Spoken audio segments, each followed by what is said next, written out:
सुन गए पगली तोरा बिना होली हम oh, no.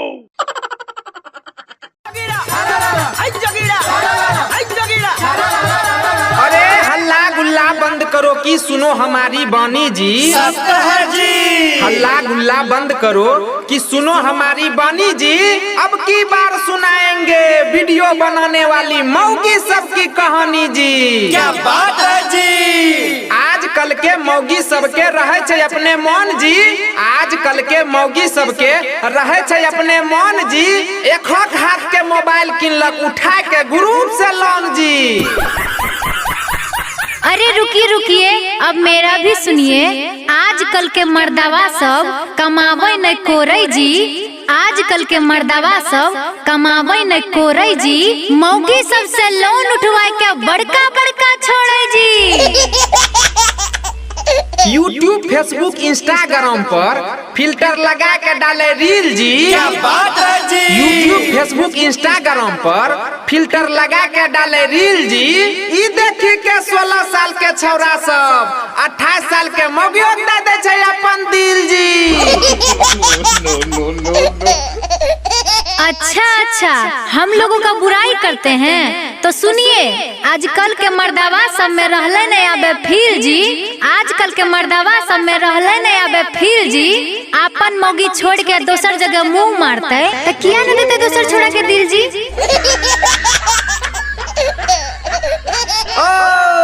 नीतीश के राज में आप लोग बहुत उछलते हैं। अब मेरा भी सुनिए।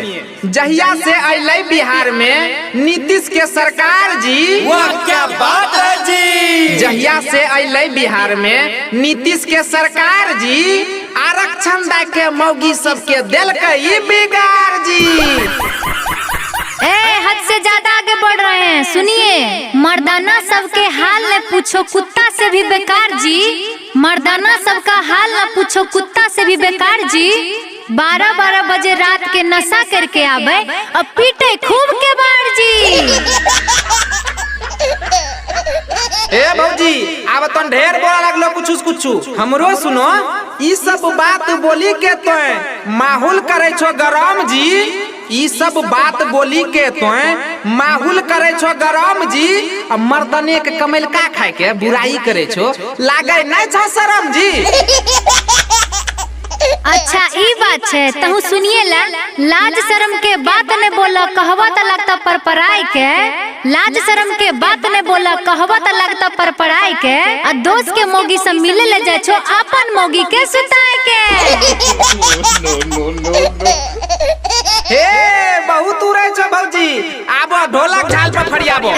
डरे छे की त करो ना शुरू। हमर गुरु ज्ञान के छोट ऐसन बानी।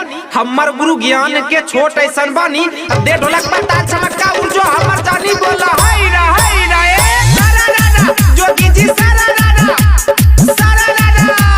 होली में भौजी लागै छो झका। होली में भौजी लागै छो झका। भैया छौ बाहर त आबो हमरा पास बोला हाय रा जोगी जी सारा। देवर जी ओइसे ना बात कीजिए। देवर जी ओइसे ना बात कीजिए। होली में दूर से मजा लीजिए। बोला हाय रे सारा रा जोगिरा सारा रा। होली में भैया रह छे पंजाब भौजी के साया में लागल छे यार। होली में भैया रह छे पंजाब भौजी के साया में लागल छे यार। होली में पैसा न बोले छो बात। देवर जी तोरा न लागो छलाज। होली में पैसा न बोले छो बात। देवर जी तोरा न लागो छलाज। हाय रा सारा जोगी जी सारा भौजी संगे अब की क्रिकेट खेलेंगे। भौजी संगे अब की क्रिकेट खेलेंगे। जीत के विकेट दोनों गेंद ले लेंगे। बोलो हाय रा जोगी जी सारा। गंदा बात ने देवर बोला। गंदा बात ने देवर बोला। देह से दूर हट के होली खेला। बोला हाय रे सारा रा जोगी रा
के recording studio Mohanpur. Mix by Raja Raj Bihar.